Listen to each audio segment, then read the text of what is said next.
Welcome to Prince student house.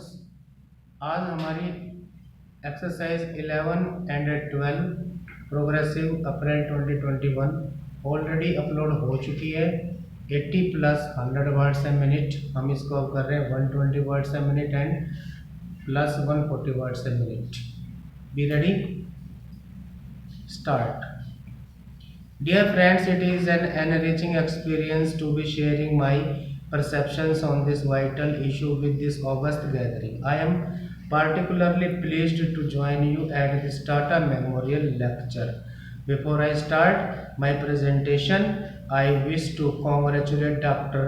Bharat Ramji and his team at Population Foundation of India for taking this initiative. The foundation and the parliamentarians forum for human development, of which I am the founder chairperson, have been interacting on issues of social importance. We always value the input by the Population Foundation of India during the interactions organized by parliamentarians forum. JRD Tata, in whose name this lecture series has been organized, was a visionary, an eminent industrialist, though from a different school of economic thought. He was never oblivious of the social responsibilities of a conscious citizen. He joined government efforts for the economic reconstruction and industrialization, but in order to ensure that society was able to avail the fruits of economic development as also to sustain the growth, it was essential to contain our ever increasing numbers and use the available resources for the optimum benefit of the people. It is gratifying to know that this logic evokes a concerted response in favor of the need to arrest the population growth. The parliament has unequivocally endorsed the necessary steps in this direction. Legislature across the party line is clear in approving the responses. I will start my lecture with an observation made by Bonar on Malthus. He was the most abused man of the age, who put down as a man who defended smallpox, slavery and child murder, who thought the world so badly governed that the best action do the most harm, whose salt took all the romance out of life. Today, his fears are coming true. He has just warned us about impending man-made calamity of numbers, though there are a few to suggest that there is still a scope for higher population growth rate.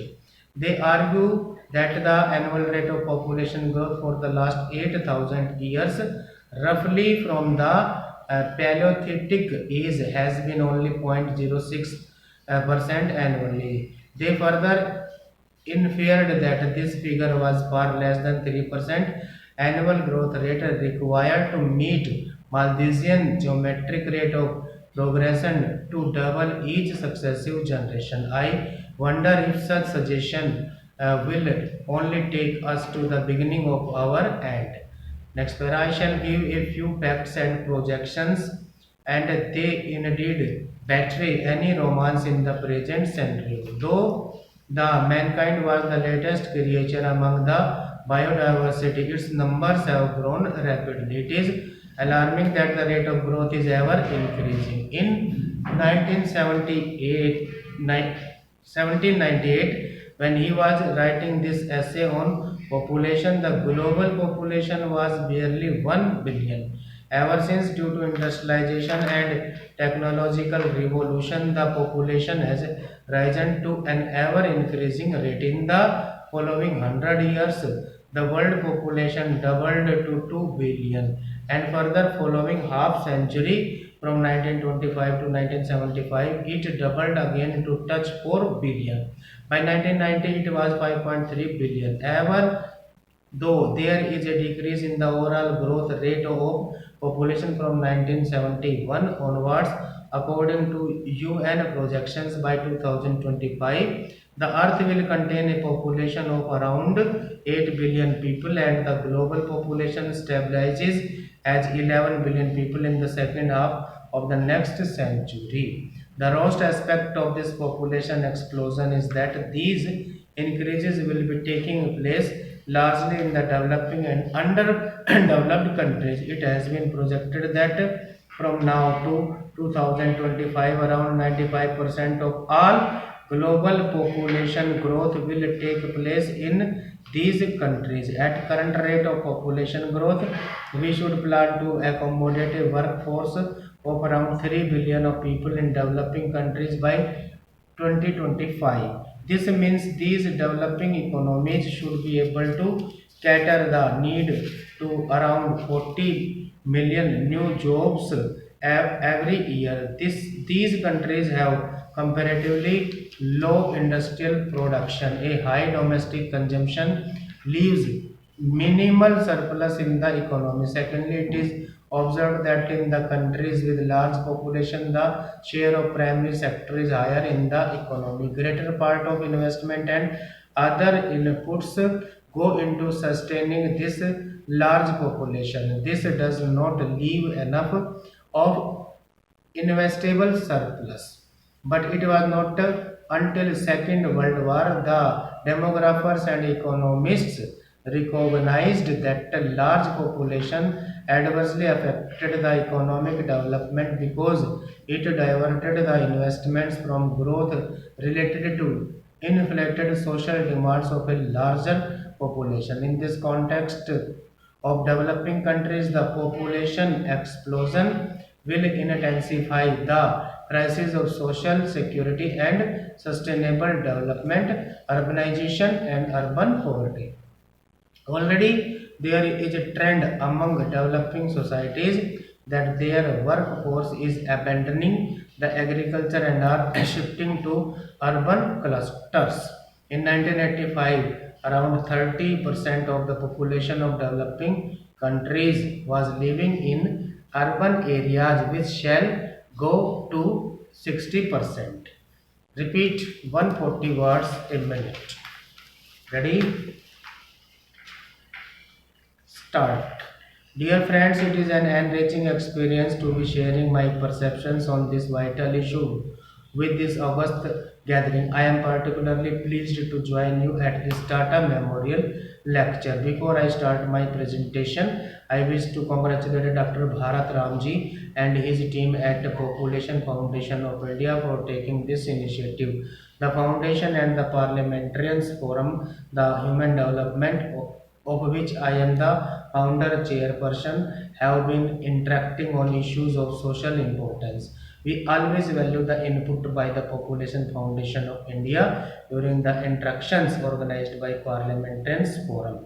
J.R.D. Tata, in whose name his lecture series has been organized, was a visionary, an eminent industrialist, though from a different school of economic thought.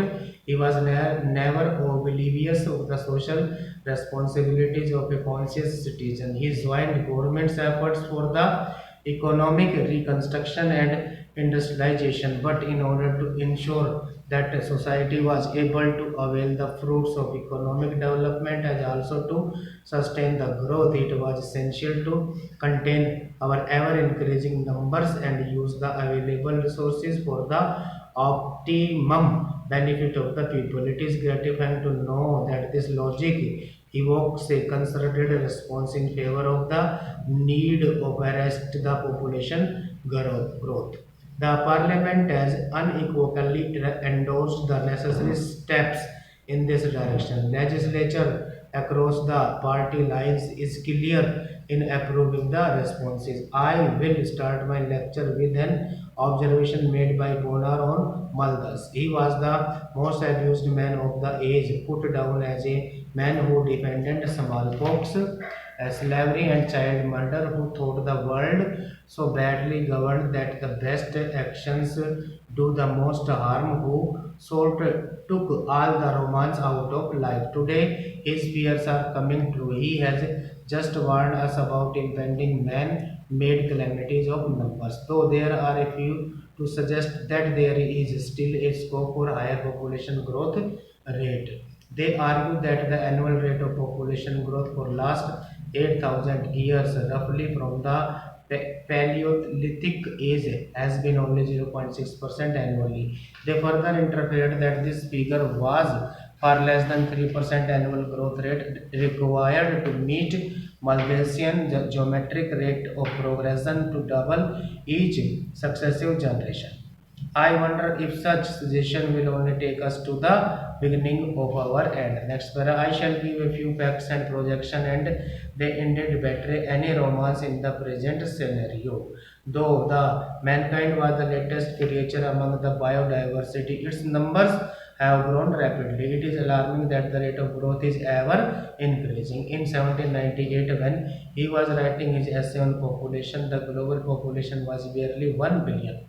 Ever since, due to industrialization and technological revolution, the population has risen to an ever increasing rate. In the following 100 years, the world population doubled to 2 billion, and further following half century from 1925 to 1975, it doubled again to touch 4 billion. By 1990, it was 5.3 billion. Even though there is a decrease in the overall growth rate of population from 1971 onwards, according to UN projections, by 2025, the Earth will contain a population of around 8 billion people, and the global population stabilizes as 11 billion people in the second half of the next century. The worst aspect of this population explosion is that these increases will be taking place largely in the developing and underdeveloped countries. It has been projected that from now to 2025, around 95% of all global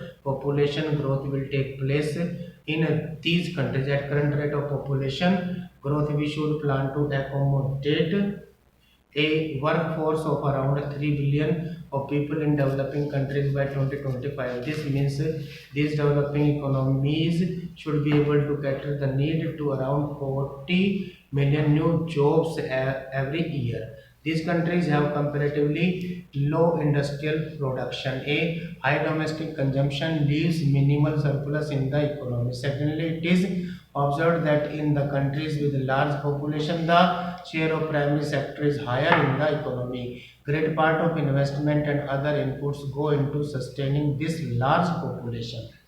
And this does not leave enough to investable surplus. But it was not until Second World War the demographers and economists recognized that larger population adversely affected the economic development because it diverted the investments from growth rated to inflated social demands of a larger population. In this context of developing countries, the population explosion will intensify the crisis of social security and sustainable development, urbanization and urban poverty. Already, there is a trend among developing societies that their workforce is abandoning the agriculture and are shifting to urban clusters. In 1985, around 30% of the population of developing countries was living in urban areas, which shall go to 60%. Stop.